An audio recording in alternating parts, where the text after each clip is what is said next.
Bonjour à toutes et à tous. Créé en 1992, Top Transport s'est imposé en 30 ans comme un événement de référence dans l'univers du transport. Chaque année, les rendez-vous d'affaires accueillent des sociétés qui ont des besoins en transport avec des exposants, eux, offreurs de solutions. Cette année, la nouvelle édition aura lieu le 18 et 19 octobre au Palais du Pharo à Marseille. Et pour cette nouvelle édition, j'ai le plaisir de vous accueillir. Vous, Jérôme Le Tumontois, directeur des événements au sein de DG Consultant et directeur de Top Transport. Et avec vous, à vos côtés, Philippe Balcon, directeur général de Freiberger France, leader mondial de la pizza surgelée et qui connaît très très bien l'événement depuis Top Transport pour être venu depuis plusieurs années. Oui. Bonjour à tous les deux et merci de participer à cette émission. Déjà pour commencer, peut-être Jérôme, Top Transport, pour les auditeurs qui pourraient nous entendre et nous voir, représenter en quelques mots l'événement ? Bien sûr, d'abord, bonjour Julien, merci de l'invitation. Top Transport, rapidement, chiffre clé, c'est donc la 31e édition. On va y avoir plus de 150 exposants, donc offreurs de solutions, prestataires de transport. Et on va avoir plus de 300 invités cette année pour des rendez-vous d'affaires. Je vais avoir le temps d'expliquer tout ça. Tout à fait. Et du coup, Philippe Balcon, vous êtes l'un des décideurs qui sera présent à cette nouvelle édition de Top Transport. Vous connaissez, comme je le disais en introduction, relativement bien l'événement. Mais pour commencer, est-ce que vous pourriez nous présenter aussi Freiberger France ? Quel est votre métier ? Bien sûr. D'abord, merci de m'avoir invité. Freiberger France est une filiale du groupe Freiberger, qui est lui-même filiale du groupe Südzucker. Alors, Südzucker est le premier sucrier mondial. Son cœur de métier, c'est le sucre, mais il a connu dans les 40 dernières années une grande phase de diversification. Et on est allé vers des spécialités, c'est le terme employé chez nous, dont la pizza surgelée est l'une des principales. Alors pour résumer notre métier, en quelques mots simples, nous sommes fabricants avant tout, donc des industriels, producteurs de pizza surgelée à la marque du distributeur, destinée au grand public et à tous les circuits de distribution, que ce soit la grande distribution classique, le discount, les circuits spécialisés. Nous faisons relativement peu en RHD, car nos outils ne sont pas forcément orientés vers là. Un chiffre simplement pour situer de notre groupe, nous sommes leader mondial, en effet, environ 700 à 800 millions de pizzas produites par an à travers le monde, donc production en Europe continentale, production au Royaume-Uni et production aux États-Unis aussi. Les produits dont nous nous occupons plus spécialement au niveau de Freiberger France viennent des usines continentales européennes spécialisées sur le surgelé. Il y en a 4 en Allemagne et une en Autriche. Alors, ces usines-là sont bien entendu toutes des usines spécialisées avec des technologies particulières par usine. Voilà. Donc une dimension internationale, j'imagine que le transport, c'est un levier de performance pour vous ? C'est même une clé, c'est quelque chose qui fait la différence dans le service que nous pouvons apporter à notre client. C'est bien de produire. C'est parfois difficile de produire. On a connu des périodes qui étaient particulièrement complexes ces temps-ci. Mais on s'est rendu compte aussi pendant cette période-là de la difficulté qu'il y avait à bien organiser, je dirais, harmoniser, mettre en musique, si on peut dire, le transport. Oui, c'est un point fondamental, de même que la logistique en général d'ailleurs. Justement, Jérôme, oui. On revient sur l'événement Top Transport. 30 ans d'existence, oui. 31e édition. Oui. C'est quoi la recette du succès ? La recette du succès, je dirais qu'elle tient à peu près en 3 mots. Je vais commencer d'ailleurs par la convivialité, qui est, j'insiste dessus parce que c'est très important. Bien évidemment aussi le business, avec les rendez-vous d'affaires. C'est ce format spécifique qui fait qu'on a des rendez-vous de 25 minutes qui enchaînent pour que les gens puissent se rencontrer. Et puis, 3e brique, qui serait, je trouve, la partie contenu, expérientiel aussi, et les échanges qu'il y a entre l'ensemble des participants. Voilà, donc ça, c'est ça ce mix, les ingrédients et la recette qui fait succès. Que ça a fonctionné sur toutes ces années. Ouais, c'est Top Transport, faut se remettre, donc, comme tu l'as dit, comme vous l'avez dit, excusez-moi, ça a été créé en 92 ou 91, ça fait donc plus de 30 ans, c'était précurseur à l'époque. Et là, vraiment, ça s'est installé, c'est un concept qu'on retrouve, mais on le maîtrise très bien chez DG Consultant. D'accord. Et c'est quoi les chiffres du coup de cette nouvelle année en termes de participation et d'invités ? Alors, on aura plus de 300 invités, on aura plus de 150 exposants et on aura de l'ordre de 3500 rendez-vous one-to-one, ce qui est énorme. Et c'est important parce que ça fait gagner beaucoup de temps à l'ensemble des participants. Parce que vous avez sur un plateau de 150 offreurs de solutions, il y a 300 invités. En moyenne, les invités font de l'ordre de 12 à 15 rendez-vous sur les 2 jours, ce qui est très important. D'accord ? Et donc, 12 à 15 rendez-vous avec des prestataires. Philippe Balcon sera sûrement là pour en témoigner. Ça vous fait gagner du temps. Et donc, le temps, c'est de l'argent. Exactement. On veut un événement efficace. Et je rebondis du coup sur ce que s'expliquait Jérôme. Justement, cette mise en relation, c'est un peu ce que vous venez chercher. C'est-à-dire peut-être aller trouver les bons prestataires avec qui vous allez pouvoir échanger par rapport à des besoins que vous pouvez avoir. Est-ce que c'est ça aussi le sens de votre venue ?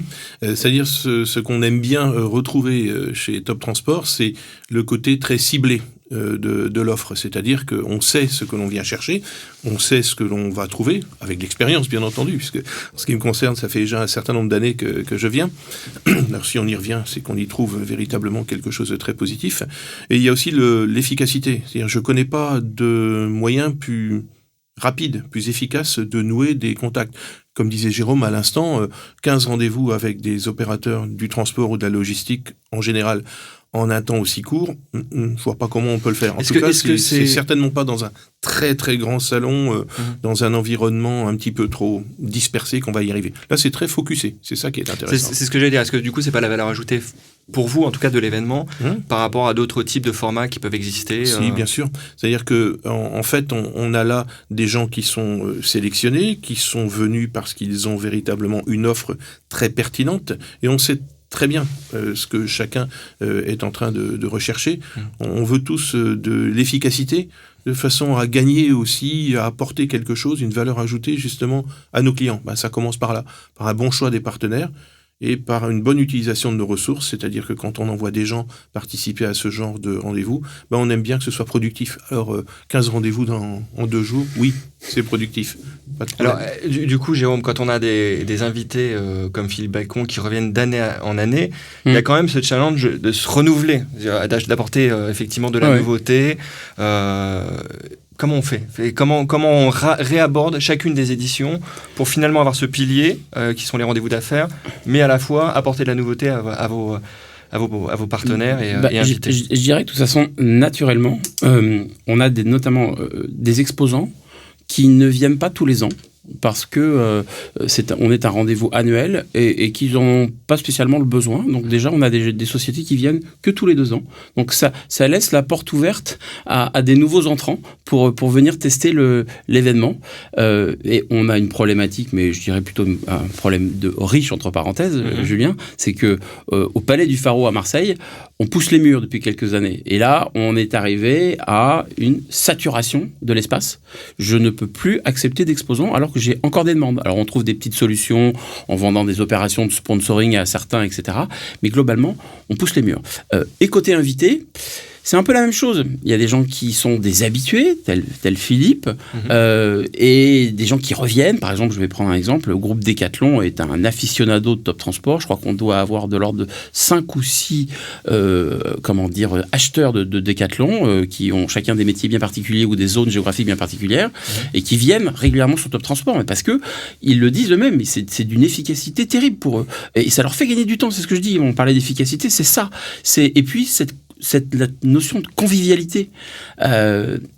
Il n'y a pas que ces rendez-vous de 25 minutes, il y a des déjeuners assis dans un cadre super sympa, il y a la soirée qui est toujours attendue, networking sur la terrasse du Palais du Pharo, il y a l'accueil qu'on réserve aussi, nos invités sont vraiment invités, il y a un package, on s'occupe de tout, du déplacement, des nuitées d'hôtel, des petits déjeuners, des déjeuners, etc. Enfin, on prend en charge l'intégralité de l'événement, et ça, il faut le noter parce que c'est une force, c'est une vraie force, et qui fait que les gens, nos participants sont très accrochés à cet événement. Philippe Balcon, vous corroborez, c'est-à-dire qu'il y a cette dimension business, rendez-vous d'affaires, certes, mais il y a tout un cadre, entre guillemets, qui est le Palais du Fort à Marseille, le fait d'être mis en relation, d'être un peu dans ce cocon, entre guillemets, pendant 2 jours, qui facilite quand même les rencontres et les échanges. Est-ce que vous avez vraiment ce sentiment que ça vous fait gagner du temps? Ah oui.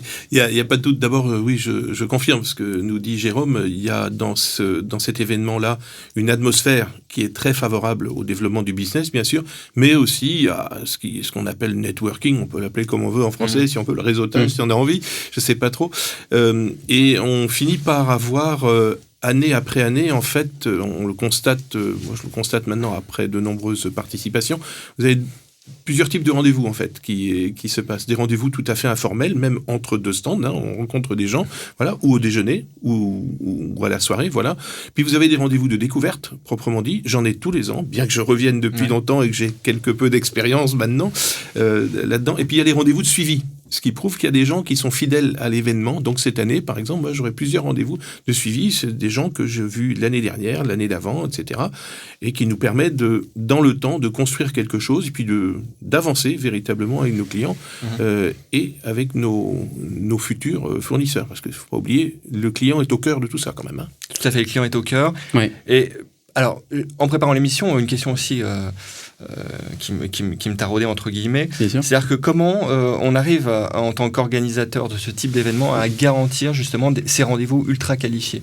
C'est-à-dire quels sont les moyens que vous mettez en place pour justement garantir... Excellente question, Julien. Je dirais que c'est central chez nous. Et notamment, pourquoi nos exposants nous font confiance depuis si longtemps, c'est qu'on a une cellule en interne, c'est notre jargon, qui est la cellule Guest Experience, puisqu'on parle d'expérience et d'expérientiel, qui s'occupe du recrutement des invités. C'est-à-dire qu'on n'est pas comme un événement qu'on connaît, type salon, qui va communiquer largement, qui va ouvrir ses portes et puis qui même me suivent. Les gens viennent s'ils ont un intérêt, quoi que ce soit. Là, je dirais qu'on va bien sûr communiquer, mais on va sélectionner. C'est-à-dire que ne rentre pas qui veut, j'ai envie de dire. On n'est pas. Philippe Bacon, vous avez été trié sur le volet. Voilà. On n'est pas une boîte de nuit. On n'est pas une boîte de nuit avec un carré vite, mais un petit peu quand même, dans le sens où effectivement, non, je rigole, mais l'idée c'est que on va sélectionner les invités sur plusieurs critères. Le premier critère, c'est qui ils sont, ce qu'ils font, donc leur position dans la société, leurs fonctions, ce qu'ils viennent chercher, donc quels sont leurs projets, leur budget, ça c'est aussi très important, on leur pose la question, et ça j'ai des chiffres à vous donner également là-dessus, et puis dans quel délai ils vont investir. Donc, parce que si quelqu'un me dit moi, oui, ça m'intéresse beaucoup, Top Transport, j'ai des projets, mais c'est pour dans 2 ans. Bah, vous reviendrez l'année prochaine, monsieur. Nous, ce qu'on veut, c'est de pouvoir assurer à nos exposants de la rentabilité à plutôt court terme. D'accord ? Justement, quels sont les chiffres ? Est-ce que vous avez des indicateurs comme ça ? Ouais, par exemple, je parlais du budget, ce qui me semble hyper important, notamment par rapport à nos exposants. Cette année, on a 70% des sociétés invitées qui ont déclaré avoir plus de 100 KE de budget. Donc ça veut tout dire, mais c'est au moins 100 KE. Et 15% ou 16%, je m'excuse, qui ont déclaré entre 0 et 50. Donc, ce qui veut dire que la partie budget est importante. C'est vraiment aussi le nerf de la guerre. Et ça, je dirais que c'est central aussi. C'est central parce que on sait que c'est qualitatif. Et qu'on pousse la recherche avec le potentiel invité assez loin. C'est-à-dire qu'on va vraiment aller lui poser des questions, lui faire remplir des questionnaires, etc. Parce que en face, une fois que l'invité et l'exposant vont pouvoir se rencontrer de façon virtuelle d'abord, parce qu'on va ouvrir une plateforme de matching de rencontres en amont de l'événement qui ouvre à peu près un mois et demi avant l'événement, pour pouvoir que les 2 populations puissent se rencontrer et s'inviter. D'accord ? Là, il y a, à chaque participant, il y a une fiche qui vous aide, ce que vous faites, ce que vous recherchez, etc. Aussi bien côté exposant que côté invité. Et c'est comme ça que les rendez-vous se montent. Et du coup, c'est cet outil-là qui vous permet du coup d'entrer en relation avec et de trouver les bons prestataires. Il est vraiment très très pratique et très, je dirais, convivial dans la façon de l'utiliser.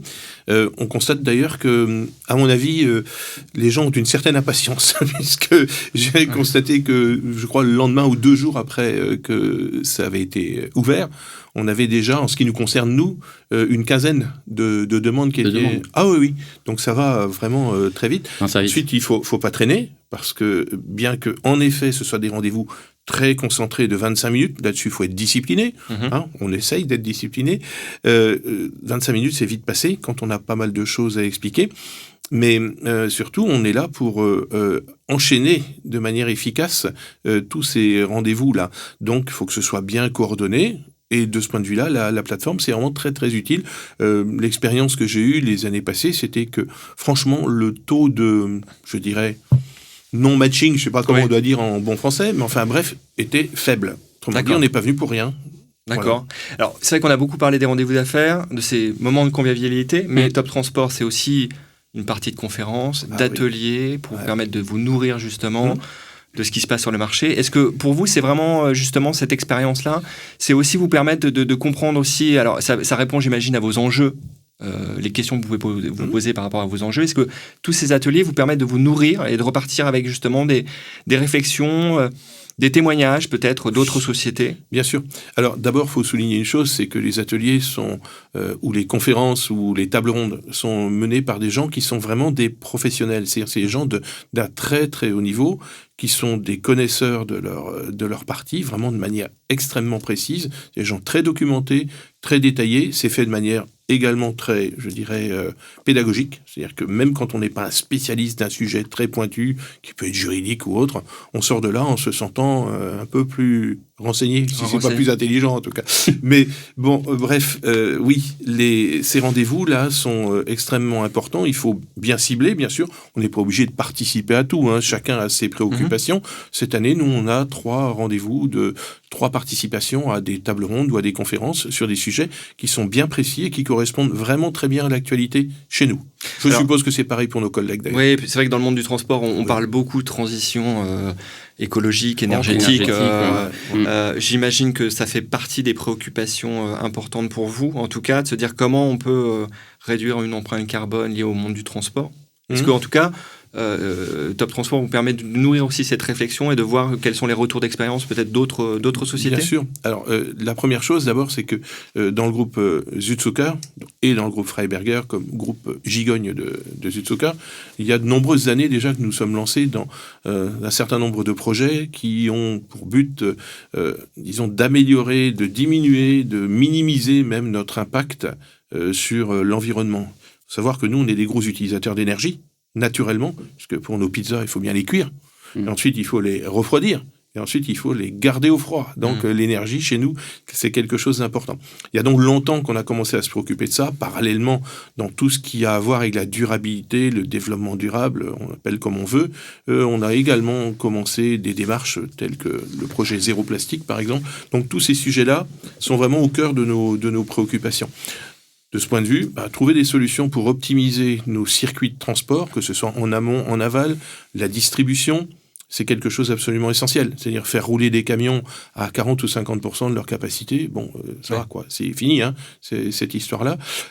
C'est déjà assez compliqué à organiser, mais si en plus on est en train de complexifier les choses en devant chercher des solutions vraiment extrêmement, je dirais, pointu, extrêmement difficile à maîtriser, on ne va jamais y arriver. Là, j'ai trouvé plusieurs fois dans la participation à Top Transport un certain nombre de pistes qui ont alimenté notre réflexion. D'accord. Et du coup, j'imagine que la transition énergétique, ça sera un peu un fil rouge, j'ai envie de dire, de cette nouvelle édition, aussi dans le programme et dans les ateliers qui seront présentés. Alors, la question, c'est aussi comment on aborde justement cette nouvelle édition et comment vous travaillez justement sur l'élaboration de tous ces contenus-là? Alors, on travaille bien évidemment en amont pour essayer de trouver des sujets qui collent à l'actualité et aux problématiques de l'ensemble de l'écosystème. Donc, on a, des partenaires qui travaillent avec nous, qui sont soit des médias ou des associations, etc., donc qui nous aident à aller réfléchir sur les thématiques qu'il faut avoir. On a, je prendrai un seul exemple, quelqu'un qui travaille avec nous depuis très longtemps, qui est Jean-Paul Méronin, qui est vraiment une référence dans le milieu du transport, là, qui va nous faire d'ailleurs une conférence cette année. C'est un exemple sur un problème très actuel, c'est le prix du transport. N'est-ce pas, Philippe? Tout à fait. Donc voilà, Jean-Paul ça, est un spécialiste. Voilà, voilà, on en revient toujours un peu à la même chose. Hein, on parle d'argent quand même. Voilà, donc c'est ça. Et on est en train de travailler pour que, notamment, alors ça, je vous parle déjà de l'année prochaine. Ouais. Le projet, c'est de monter un vrai comité éditorial. Composé de spécialistes du secteur, issus un peu d'ailleurs de l'ensemble du secteur, pour pouvoir venir alimenter ces débats et qu'on se voit de façon régulière pour ne rien rater, avoir leur propre réseau qui pourrait aussi nous amener des intervenants, des speakers, etc. Donc on le fait sur d'autres événements. Voilà, Top Transport va s'y mettre aussi parce qu'on pense que, et on le voit sur d'autres événements, c'est hyper pertinent et c'est très intéressant. Donc voilà, c'est l'idée. Et puis après, il y a aussi dans l'ensemble des prises de parole, il y a des conférences qui sont pilotées par nous, mais aussi on laisse la parole aux exposants, puisqu'il y a des ateliers. Et cette année, je crois qu'on a déjà 6 ateliers exposants qui sont présents. Je crois que DC Brain, par exemple, fait un atelier, Acteos également, je crois. Enfin, voilà, donc il y a des ateliers aussi exposants, là, qui sont plus des mises en avant de solutions, innovations proposées par nos exposants. Voilà. Pour conclure, question à tous les deux, qu'est-ce qu'on peut vous souhaiter pour cette nouvelle édition, Philippe? Que ce soit au moins aussi bien que l'année dernière déjà, mais là je suis rassuré. Cette année nous sommes dans une phase un petit peu particulière au niveau de l'entreprise, puisqu'il y a un certain nombre de transformations qui sont en vue. Moi j'aimerais bien que, en ce qui nous concerne nous égoïstement, ça me permette d'introduire dans le circuit des gens de chez nous qui n'y étaient pas encore, de façon à assurer la continuité après, c'est-à-dire que l'on continue à participer, bien entendu, à Top Transport. Puis surtout, on est tous dans l'industrie face à un certain nombre de défis. C'est-à-dire qu'il faut assurer un niveau de service particulièrement élevé à notre client. C'est vraiment quelque chose d'essentiel. C'est quelque chose qui peut coûter des sous si on fait pas bien attention à ce qu'on fait. Et il y a un point en particulier qui est le coût de la non-qualité dans le transport et dans la logistique. Ça, c'est quelque chose qui est véritablement critique maintenant. C'est-à-dire nos clients ont des desiderata, ils sont exigeants, c'est tout à fait normal. Mais les sanctions viennent rapidement aussi. Donc celui qui ne maîtrise pas bien ces aspects-là, il risque de le payer cash. Donc j'espère j'en suis sûr d'ailleurs, qu'un certain nombre de solutions là vont commencer à apparaître et on en parlera très certainement au cours du Top Transport. En tout cas, quand je vois la liste des invités, je pense que et la liste des exposants, je pense que ça va être assez profitable de ce point de donc vue-là. le transport, ça va être le maillon pour garantir cette qualité auprès de vos clients. Oui. Jérôme, qu'est-ce qu'il faut vous souhaiter? Je vais rebondir sur un mot, qualité. Oui. Je pense que depuis des années, on a prouvé et on continue à prouver que c'est un événement qualitatif. Et j'insiste aussi sur cette année, on a beaucoup travaillé aussi sur des choses qui se voient pas, mais qui sont aussi importantes. C'est-à-dire qu'on lit les enquêtes exposants et invités tous les ans de façon très proche et on va vraiment dans les testimoniaux, etc. Et on a vu que l'année dernière, on avait eu des petites remarques de part et d'autre sur peut-être une restauration qui était un peu trop longue, des outils qui étaient un peu compliqués, un manque de ceci ou manque de cela, etc. Et donc moi, cette année, j'ai passé beaucoup de temps à travailler sur l'amélioration de la qualité de ce qu'on va pouvoir offrir en termes de service. Et ça, c'est essentiel aussi. Donc une nouvelle plateforme, un service de restauration c'est un grand test, on va le faire, mais on est sûr que ça va fonctionner. Voilà, des petites choses qui viennent se caler.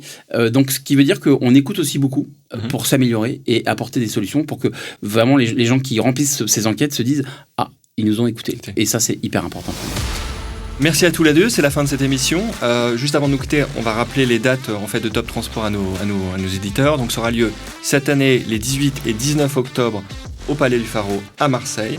Merci à tous les deux et bonne fin de journée. Merci beaucoup. Merci beaucoup.